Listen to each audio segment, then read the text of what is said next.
Hello, welcome to Breaking Bad.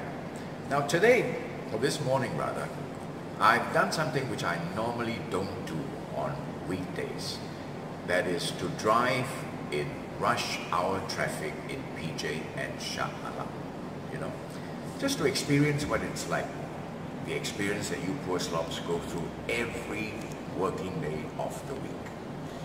So, but today, Mel and I on Breaking Bad are going to be stuck in traffic jams to experience what you experience, but we're going to do it with a slight difference. We're going to do it in this car. Yeah?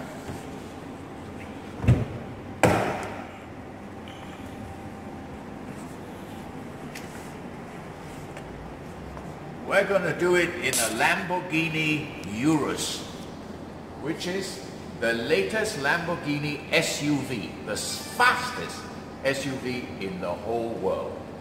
But we're not going to test the speed of this vehicle today. We're going to test what it's like to be stuck in a typical Malaysian traffic jam in a car like this. One of the sexiest things about a Lamborghini, of course, is the sound of the engine, right? It has a roar like a, not an angry bull even, it has a roar like an angry lion. Now, if a Lamborghini roar,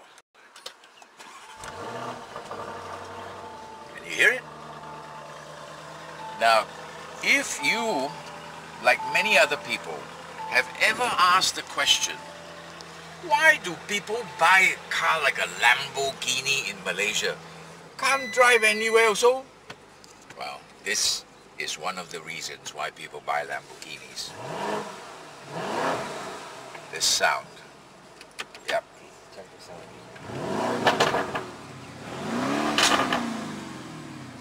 That's the sound when it's at the Corsa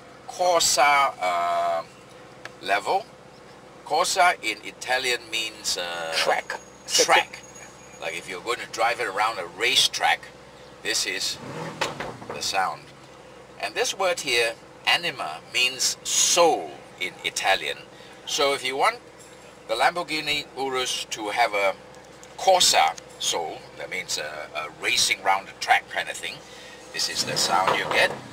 Or if you want it to be Neve, which is what, Ron? Driving snow, you adjust it there. Strada, I presume, is standard. Highway. This is sport. Which Can you imagine there's a sport and there's a racetrack? Yes.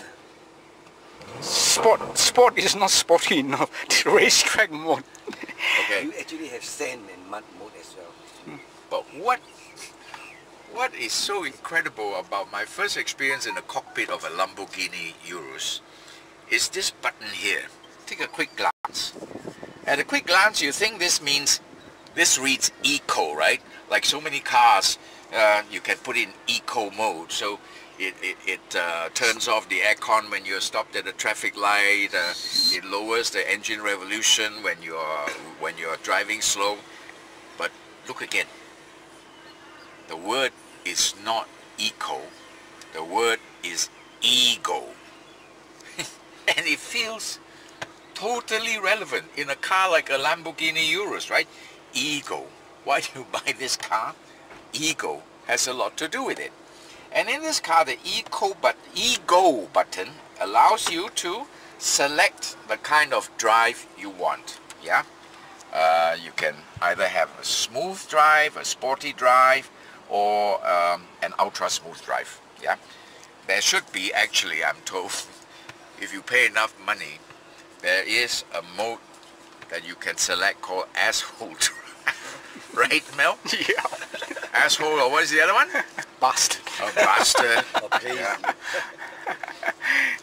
And here Corsa should be crazy too. Okay, now we're gonna try and experience what it's like to drive a Lamborghini vehicle. In this case, the latest Lamborghini Urus, which is Lamborghini's SUV. This Lamborghini Urus was launched in 2017, and it's now in Malaysia, and we're going to try and see not how fast this can go. We all know this kind of speeds and performance a Lamborghini, whatever model, can achieve, but we want to see what a Lamborghini feels like sitting in a typical Malaysian traffic jam. Okay. Come with us.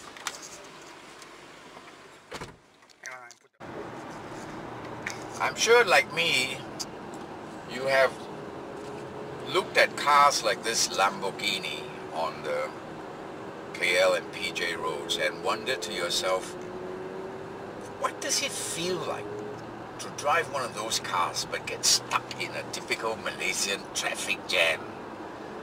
Well, I'm not in a traffic jam now, but I'm driving in typical federal highway traffic, which doesn't allow me to go more than 80 km per hour.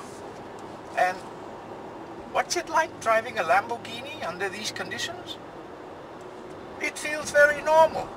It's just like the perennial question, everybody, or the saying that, oh, you can buy anything with money, but you can't buy health. And then my question to people who say that to me is, yes, money can't buy health, but would you rather be sick with money or sick poor, you know? It's just like this.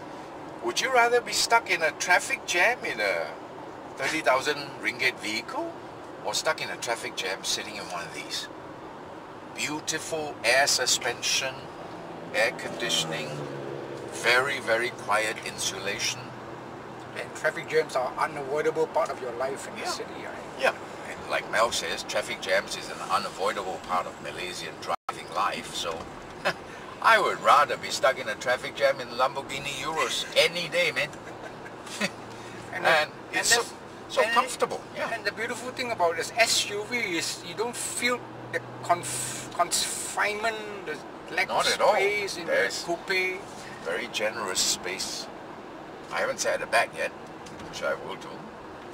But it's on there you go. So what more can you ask for if you have $2 million to spare? I'd buy one of these. And like Mel says, what's beautiful, the other beautiful thing about a car like this is that it is a car that caters to every aspect of your ego, right? It caters to every emotion you feel right from the time you get up in the morning and you get into the car. You start the engine, it gives you an angry roar. And then you select the ego button and you can have a medium drive, smooth drive, or drive like an asshole if that's what you want.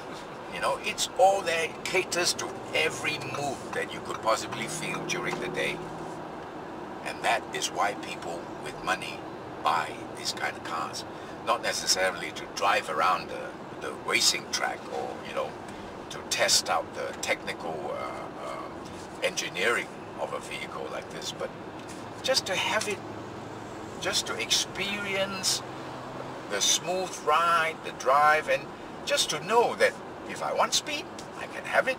If I want comfort, I have it. So I've got everything. Yeah. And quite frankly, when you're at this level of car ownership, what else can you buy? If you're looking for satisfying motoring and also to show off, what else can you buy? There's so few things you can buy. Well, we are arriving at a stretch of the federal highway where the traffic is going to slow down to a crawl. And for some strange reason, I don't feel angry as I normally do in a traffic condition like this. You know, somebody just said something quite ridiculous. Patrick, why don't you drive slowly and we turn on the $30,000 B&O sound system and enjoy the music? What? You're in a Lamborghini and you are driving slow to enjoy the music. Yeah, just like Mel mentioned just now, some people think that this word here spells economy. And he said, like, yeah, you're a Lamborghini owner and you care about the planet? Environmentally friendly Lamborghini owner. But there we are. We're stuck in a jam. Show them the jam, Mel. I think what we need right now to complete the atmosphere is an expensive Italian coffee machine. Yes. does it, Ron? No, not yet. You need an espresso little... But I'll tell you one thing though, as you heard Mel explain, Ron here is the best Lamborghini salesman in the world. So he would like to extend an invitation to all of you potential Lamborghini buyers to come and visit him at the Lamborghini office in Glen Marie, where he says he has two, not one, two very expensive coffee machines that make wonderful coffee, and he'll be glad to treat you to Yes. If there's all you can brag about in your life. yeah, come and visit Ron and have a cup of coffee. Buying a Lamborghini is optional.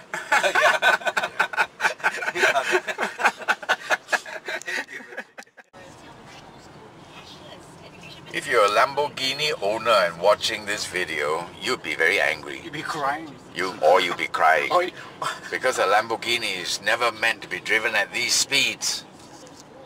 Okay. Like I said before, one of the questions a lot of us who can never afford Lamborghinis ask is why people buy these type of cars when, you know, Malaysian roads can't really take the kind of speed that they are capable of. And Ron Lim, the best Lamborghini salesman in the world, has the answer. Ron?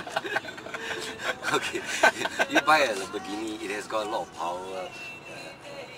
The car can go very fast. Even if you can't use the power or you can't drive it very fast, you can still buy a Lamborghini, even if you don't like to go to the track. It's just like you married a woman. When you married a woman, it's not that you just want to make love to her. You also enjoy holding hands with her. You also enjoy her company. You enjoy driving together with her. You enjoy arguing with her. You enjoy living with her. Not necessarily just sex. Sex is only a little while, you know, but it's the rest of the moment that makes up maybe 99% of the time. That Okay. is even more important. When I first asked Ron the question, his actual answer was, it's just like a woman, what, Patrick? Huh? You don't have to fuck her all the time. No, whole hand also nice, what? What you just heard is the now I'm in a politically dilemma. Now I'm in a dilemma. Do I leave that in or do I have to edit it out? No, don't edit. Who are our audience? This is a X-rated video. We'll put a disclaimer Yeah, that disclaimer. viewer discretion advised. It was the Lamborghini that made us talk like that. It was in asshole mode. Yeah, an asshole. You should have been an asshole. Three bastards in a Lamborghini. So if you're a very nice guy who doesn't have profanity or no, really Whether you use profanity or not in a Lamborghini Urus depends on which setting you put your ego switch on. If you put it on asshole mode, yeah, you will say, ah, fuck this. Then if you put it on standard mode, then you become a gentleman. in standard mode is make love. In the asshole mode is have fuck. You kind of enjoying the asshole mode. I think we keep it as a permanent feature. Wind down the window and shout at some fucking drivers. How they long going like that? Get out of my fucking way, you bloody cheapskate. That one had to cut out.